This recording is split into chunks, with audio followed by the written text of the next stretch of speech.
Welcome to Brainfluence. I'm Roger Dooley. In the U.S., the FBI, the Federal Bureau of Investigation, has always had a strong emphasis on science in general and psychology in particular. Joining us today is Joe Navarro, a retired FBI special agent and an expert in nonverbal communications. These days, instead of chasing bad guys, Joe teaches business people how to communicate better and be more persuasive. His new book is Be Exceptional, Master the 5 Traits That Set Extraordinary People Apart. Welcome to the show, Joe. Roger, it's a pleasure to be with you, and thank you for having me. You know, for a guy who specializes in nonverbal communication, I'm curious what challenges the last year presented, because we're all on Zoom. In person, we're wearing masks and such. How has this affected the way you think? Well, that's a great question. Me, it didn't affect all that much because while most people focus on the whole face, I focus on things such as the neck, the shoulders, the muscles above the eyes, for instance, the arching of the eyebrows when we greet, hand gestures, and so forth. One of the things that, this last year taught us is how many people complained that they felt that they really couldn't understand others. They felt there was a deficit because they couldn't see them. And so for the first time, you have this overwhelming testament to the importance of body language, that we depend so much on seeing that friendly face, that smile. And then, the question was, well, what do we look for when the face is covered and so forth? And something so simple as the gestures that normally we would use out here had to be brought in, as broadcasters have learned, into this little small space. And so it was a challenge for a lot of people, but I think it's a testament to how important body language is to effective communication. I'm curious in particular about Zoom, because it looks like Zoom communication, or any kind of remote conferencing and so on, is going to be part of work for the foreseeable future. We've got many people now who are saying, well, I'm just going to be 100% remote. And some companies are going with that, or we will be some portion of the time remote. And it just seems like Zoom inhibits certain types of communication. Certainly, information can be transmitted just as well. If I want to update you on the status of 3 project elements, I can probably do that pretty well over Zoom, about as effectively as I could in person. But there's a whole other dimension to that communication that's lacking. If I appear to be looking at you, trying to establish eye contact, I'm actually looking into a camera, not looking at you, unless I happen to have a beam splitter. Right. And I can't really see what the rest of your body is doing necessarily. Typically, while some people are pretty good at using, say, hand gestures as part of a Zoom conversation, others not so much, and it depends on how far you're focused in and so on. How do you see this changing business and communication? It's a great question, and it's one that I actually, because I was in the middle of writing the book during the pandemic, I could literally comment in real time. These are the effects we're having. So let's take the overarching thing that we're looking at is undeniably the future will be hybrid. Businesses have learned that there are, that X amount of people enjoy talking to each other and seeing each other. Many more people will be working from home than ever before. There are companies that are now coming out with these little mini pods that you can buy for your home. So you have your own little private setting, so you can do virtual communications in a quieter, more tasteful environment. All these things, nobody has a picture of the future. We know it's going to be hybrid. The question is how much of it it's going to be. The other thing we learned right in the middle of the crises was, we went from maybe 5% of the population using virtual communications to a large portion of the of workers using it, is that we had to transition from being just present in meetings to doing presentations to going to that higher element, which is how do we do a performance? So as I'm looking at you, you have this beautiful background, it's well lit, and your microphone and your speakers are working optimally. Most Zoom and virtual calls, one of the things that that happened is we had poor production quality, bad lighting, bad microphones, all sorts of, everything from people moving behind us to animals jumping on us. And that's cute and adorable. But in the end, businesses were saying, well, wait a minute, you're representing us. And so you need to be at this higher level of production quality, what we now call performance. And we really weren't prepared for that. And many people still haven't bought into that, not realizing that people will only tolerate poor production quality for so long. You have a funny story in the book about how in your early days of firearms training at the FBI, the instructor asked, who here has experience? And you were quite happy to raise your hand and say that you had some previous experience. And then you found that you pretty much had to unlearn everything you had learned to learn how to do it right, or to do it the FBI way. Thanks for bringing that up, because this is one of those great stories where, you're young, you're a little cocky, and you think, oh, well, I've already had police training because I was a police officer in Provo, Utah at the Brigham Young University. So you think, well, I've had firearms training, and there was 5 other guys in class that had training in the military. So we're looking at each other like, well, we got one up on everybody else. And then the instructor said, not so fast. We got to retrain you guys because we don't know what junk you've learned. And so, we were taken apart and said, you have to relearn everything from how you place your hand on the weapon, how you clear your jacket, how you draw that weapon up. Everything had to be done. And of course, we didn't call it that back then, but we're talking about it. I know you're very familiar with this, is the concept of myelination, that we need to do those best practices all the time, and that we can make those synaptic connections robust by doing them slowly but perfectly, and then working on the timing. And it was interesting to see that those who had never held a weapon before learned it quickly. They learned the best way. And for those of us who had learned all sorts of terrible ways to handle weapons, now had to recreate these things. And, and it's a reminder to us that, well-meaning people come into our lives and they share things with us. But I've seen it with people that were learning the piano. I've seen it with people who learned to play tennis. People were trying to be helpful, but it's a reminder that when someone comes along, a good coach, a good mentor, and says, look, let me help you because you're not doing it to the best of what we know, that we have to be humble and say, you know what, you're right. Teach me how to do it. And then I will rehearse that and myelinate those synapses so that they become robust in this new way, because we can actually have very robust synaptic connections in doing bad things. And so it's a matter of relearning.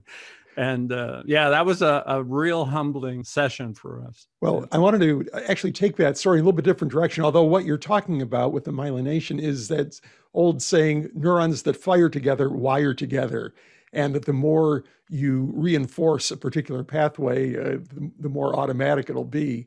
But Exactly. where I wanted to go with that too is you had been studying nonverbal communication for 10 years before you joined the FBI. I'm curious whether you had any kind of a similar experience with that, whether you were able to put those skills to use, whether you had pushback or how that went. Oh, well, um, yeah. So, for reasons unbeknownst to me, I just developed this interest right out of high school and into college. And there weren't a lot of books back then on body language, but I became fascinated by the limited work that existed, for instance, in anthropology, in sociology, and in psychology. And so I was trying to, latch on to that because I came to the United States as a refugee and not speaking English. I had learned to have great confidence in body language. Body language never let me down. I mean, if somebody doesn't like you, you pretty much can figure it out from the way they look at you, talk to you, turn away from you, and so forth. And then, of course, when I got into law enforcement, I realized that's all we do. As we said before in our conversations, Roger, in law enforcement, all you are is a paid observer. I mean, television makes you out to be this, guy, you got weapons and you can jump through buildings and so forth. But that's not reality. Reality is, and you've had some of the best FBI agents that I ever worked with, Chris Voss, Robin Dreek, and others. It really is about observation. Whoever's the best observer is going to be the best agent and is going to be the best business person, unequivocally. When you,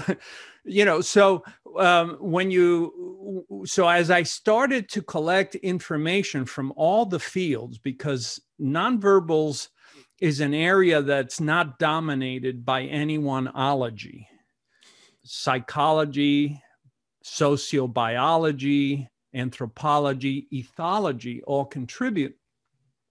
I started to find that there was almost nothing out there that would help me in law enforcement. There was a lot of misinformation. I mean, basically, it was a lot of crap that if somebody talks and touches their mouth, they're lying, or if they scratch their ear, they're lying. I mean, just absolute nonsense.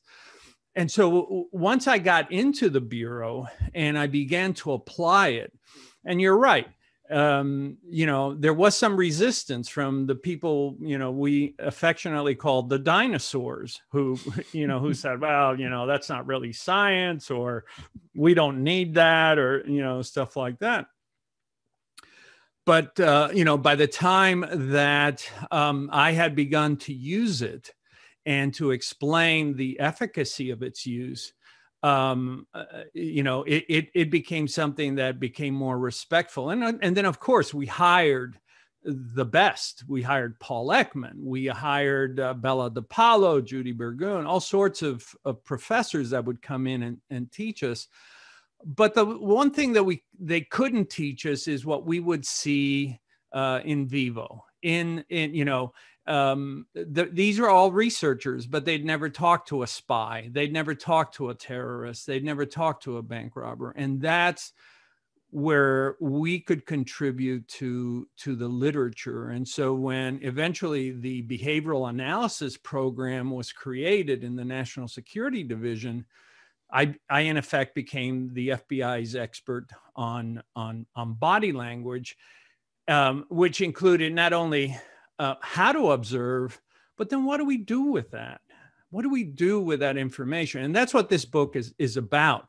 A lot of people can say, oh yeah, I saw the lip compression, or I saw that, there's a little sweat between the philtral columns. That's great. But what do you do with that? And that's what most people can't answer. Is, do you tell the person I'm seeing this behavior?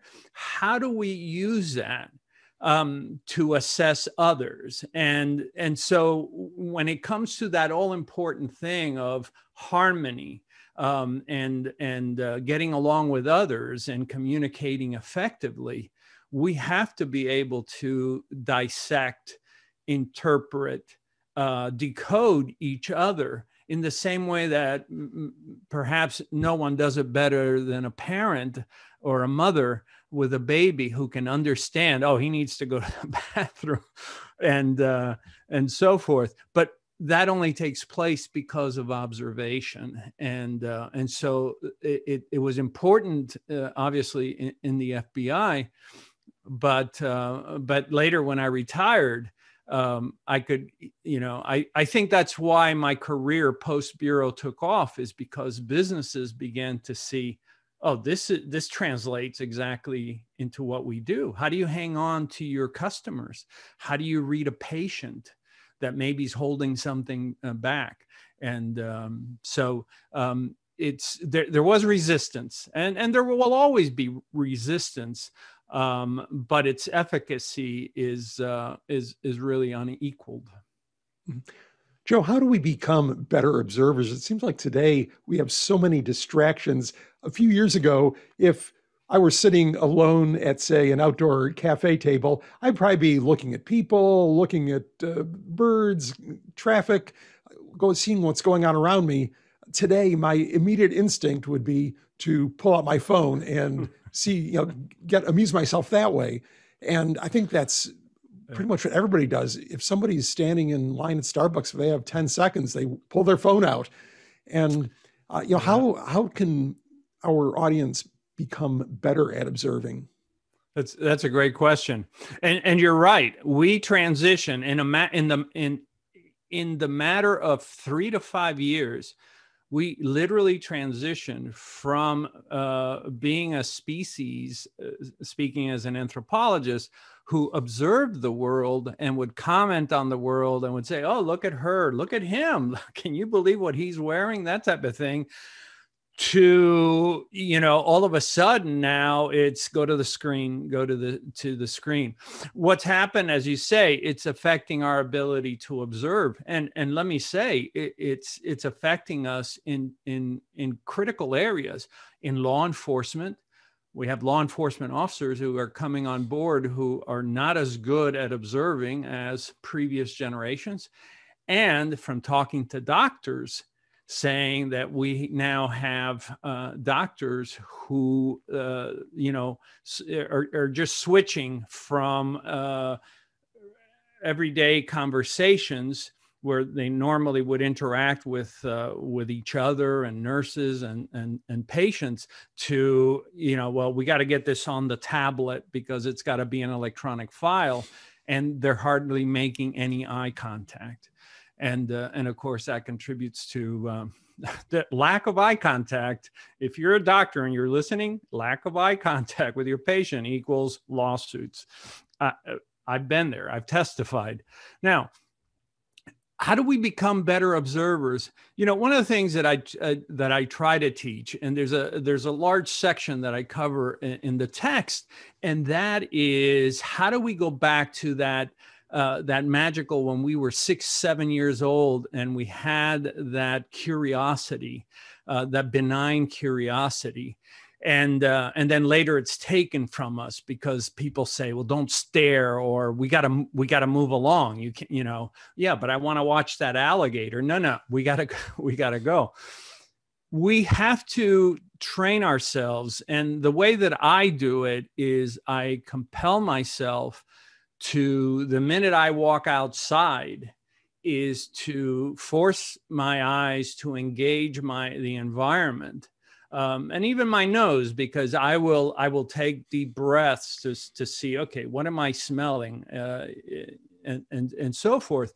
But using that, forcing myself to walk down the street and say, okay, what are the new cars that are on the street? Why is that mailbox open when all the other mailboxes are closed? Why is there dirt around the tires of this vehicle? It's not so that I will solve crimes. It's to force myself to become observant, so that I never get lazy. Now, people say, gosh, Joe, if you do that and you're in a crowd of people and you're picking out who's got the yellow dress and who's got the blue suit and whose tie is loosened, that's a lot of work. It's a lot of work the first time you do it. It's a little less the second time. But by the time you get to my level, it's like software that runs in the background. I don't sit there and sweat what I'm observing.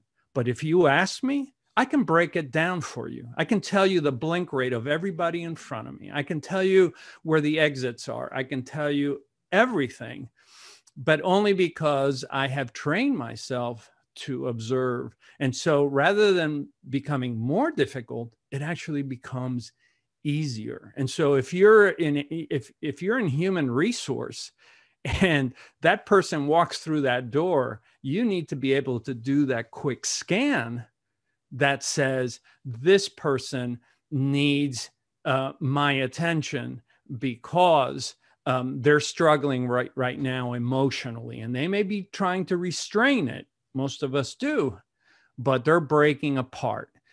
Something so simple as they walked in and their interlaced fingers are like this, or the mentalis muscle is pulling upward. Put everything down. These are reserved behaviors. This person is struggling. I need to make time for them because that's what's needed. That's what observation allows you to do. That's on the human side. On the other side is you can't innovate unless you're a good observer. You can't possibly innovate if you're not a good observer. If you don't see, oh, we can change that, we can make that better, it's not going to happen. As I studied exceptional people, one thing they had in common is their extraordinary ability to see detail. And you can only do that when you apply yourself. It reminds me a bit of Martin Lindstrom, who's been on the show several times. He wrote a book called Small Data about going into hundreds or more people's homes in different cultures and just observing and drawing conclusions from little things like refrigerator magnets. And it's pretty much exactly what you're describing. How, assuming that we can become better observers, at least we start paying attention to what's going on instead of keeping our nose in our phone or listening to podcasts like this one, how do we translate that into something useful, into beneficial action? Well, it's very easy. First, by the way, when we begin to train ourselves to observe, one of the things that I point out is also reward yourself. Find a way to reward yourself because you're going above and beyond. Let me tell you, there's a lot of people that you ask them, do you want to be average? Nobody says they want to be average. You say, you want to be exceptional? Yeah. How are you going to do it? How are you going to do it? What, you're going to tell me you're going to work harder? Stop right there. That's not exceptional. You're going to have a heart attack. Exceptional, you have to do certain things. And that's what I talk about is what are those things? So, you ask, well, so I become a better observer. Where does that get me? Well, you and I as humans at any moment are transmitting, are thinking or emoting needs, wants, desires, preferences, fears, or concerns. Whoa. Think about that one for a minute. Needs, wants, preferences? Like, how should I talk to Robin or Chris? Or how do I talk to Roger? Because each human is different. How do I communicate empathetically? How do I sense that you may have apprehensions, concerns? You make it look, Roger, you've been doing this a long time. You make it look easy. For a lot of people, they may be nervous to come on your show. So how do you assess for that? And that's the beauty of observation, is that this is part and parcel of being humane, to be able to assess for those, just like a baby, those needs, wants, desires, fears, preferences, and concerns. And if you can do that, you are miles ahead. You are orders of magnitude more effective in life, be it at work or in relationships, because now you're in that exceptional realm where you are so in tune with the person in front of you that you can both communicate more effectively, but you can also act more quickly and more ethically. One story that stuck out in the book, I think, was the Ritz-Carlton general manager who you were having a conversation with and suddenly said, oh, wait a minute, because he had spotted a couple who got off an elevator and looked just a little bit off. Like there was something about their body language that they didn't seem like they knew where to go, or there was something wrong. And he was observant enough to catch that, something that probably most people would not have noticed, and then immediately interrupt what he was doing and act on it. And that's one small indicator of why Ritz-Carlton has such amazing service. Yeah, I'll never forget it. I was there for training, a beautiful facility in Sarasota. Highly recommend it. We had broken for lunch and we were wondering where we're going to eat, and some people were going to join us. And we were just standing there in the foyer. And this couple comes out, and the manager just, I mean, talk about being able to observe. I mean, he just looked over, like a little quick look, and he said, just a minute. And now, you know, I'm pretty good at this. This guy was great. He went right over to them and he said, how can I help you? And they were visiting from out of the country, and they couldn't figure out how to get to the pool because they felt like with their bathing attire, they shouldn't be walking through the lobby. And so he took them right to it comes right back to me. But he said something that is so important. It's so important in business, and it's important in relationships. And it was this: if I am running a hotel and I have to wait for the customers to come all the way from the elevator to the front desk to ask, I have failed. Think about that. Think about that. Think about how many places you've checked into where to get help, it's like everybody's standing around clueless. And yet you go to these exceptional locations. I'm thinking of, I have a favorite hotel in New York, where I mean, everybody just immediately comes to you and says, may I be of assistance? The minute they sense that you need assistance. And this goes right in line with the ample research that has been done with babies. At 14 months, a baby will favor even an inanimate object that does pro-social things for them more quickly.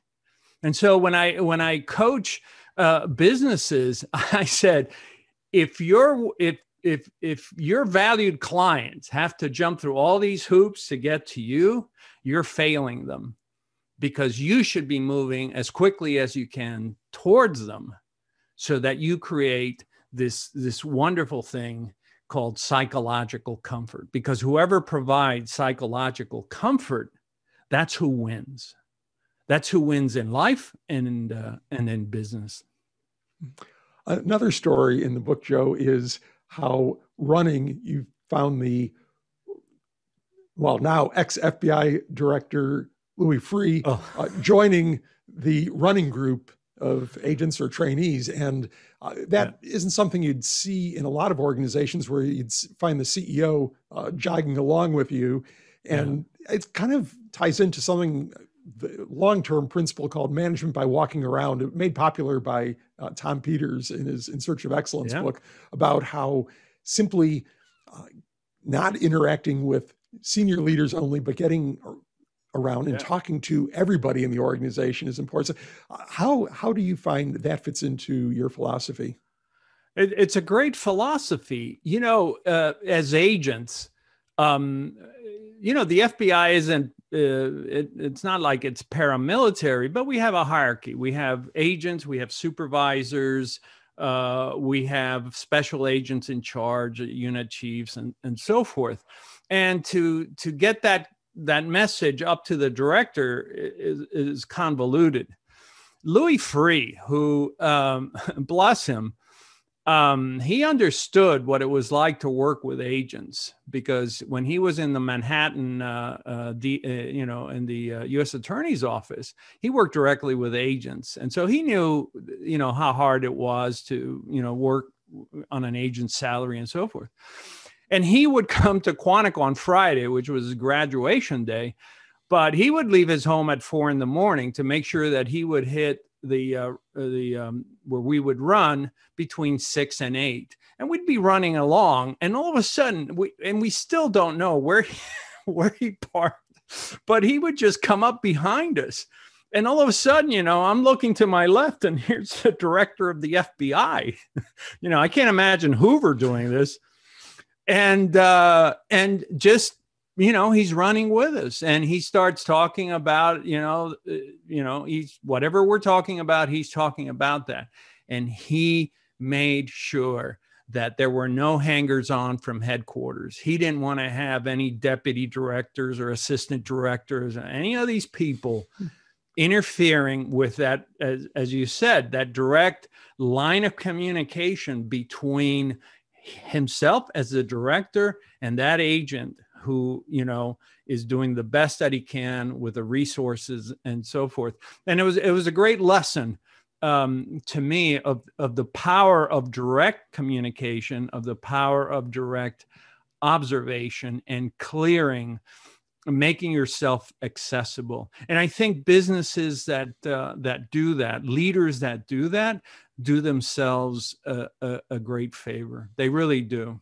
I think that in today's organization, if a senior executive would just go out to somebody's workstation elsewhere in the building or in a field office or something like that, and also, as you say, if you employ those enhanced observation powers, because chances are the person that one is speaking to might be a little bit intimidated or nervous about what they could say or what they shouldn't say. They don't want to get in trouble.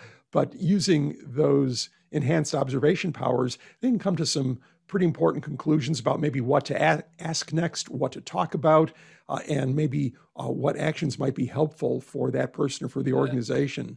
Absolutely, Roger. I talked to one executive who said, just from walking around, I'm walking around and I see this this little work area, and I notice that my employee there, she has a call out sheet of 5 names, and these are the backup babysitters in case she's running late.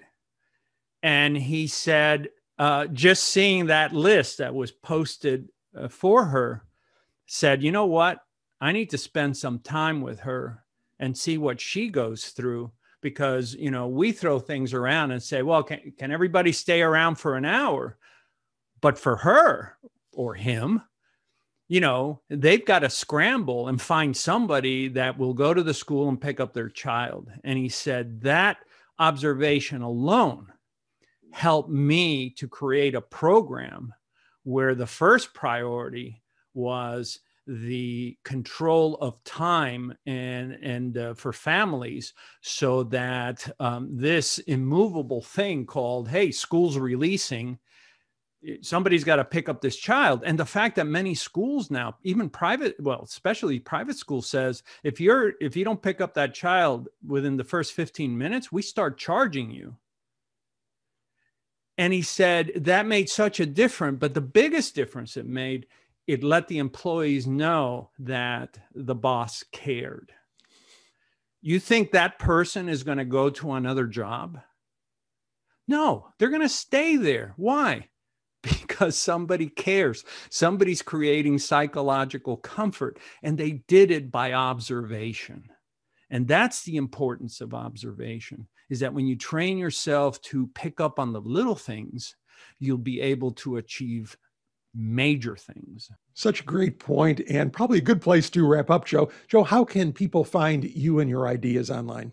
Well, thank you. They can reach me at joenavarro.net, my books, or jnforensics.com. But my books are, in most booksellers have them. Certainly Amazon has them. HarperCollins has them.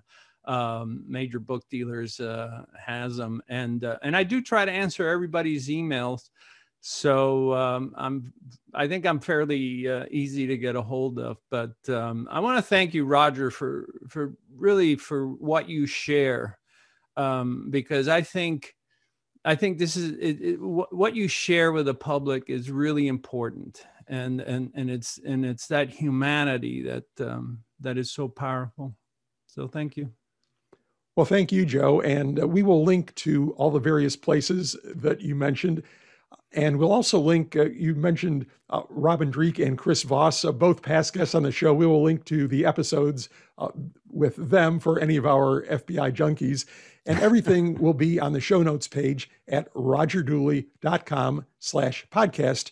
And there will be audio, video, and text versions of this conversation there too. Joe, thanks for being on the show. It's my pleasure. Thank you. Thank you for inviting me.